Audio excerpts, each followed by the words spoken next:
Prime Minister Kamla Persad-Bissessar says the review of diplomatic passports was not prompted by political interests. Instead, she said, quote, the government was requested by our foreign counterparts to look into the issuance and abuse of Trinidad and Tobago issued diplomatic passports, end quote. Responding to TV6, she says a subsequent review took place, saying, quote, upon investigation, it was revealed that 985 persons possessed diplomatic passports, despite most of these persons not meeting the criteria for holding these passports, end quote. The Prime Minister explained that diplomatic passports are intended for people officially representing Trinidad and Tobago overseas, while official passports are designed for non-government parliamentarians and others traveling on state business.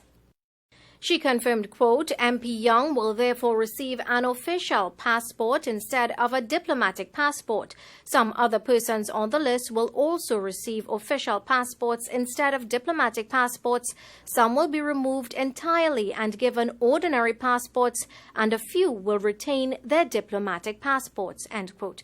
Persad-Bissessar sought to reassure those affected, saying, quote, this is not a downgrade or an indication of any wrongdoing by anyone who is being affected. It is simply corrective action being taken, end quote. She also clarified that while both diplomatic and official passports provide certain travel privileges, immunity only applies to diplomatic passport holders and is strictly granted by the receiving country based on official Vienna Convention accreditation.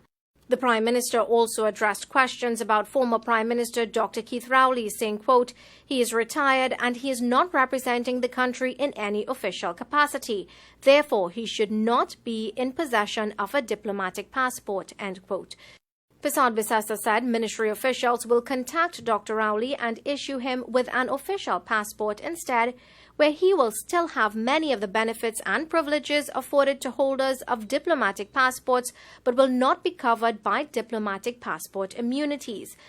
The Prime Minister also responded to criticism from Stuart Young over the changes, saying, quote, when some people get used to preferential treatment, equal treatment seems like discrimination to them.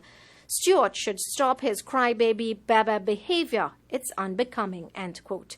The opposition has criticized the government's handling of the passport review, while the administration maintains the exercise is intended to ensure diplomatic passports are issued only to those who qualify under established policy.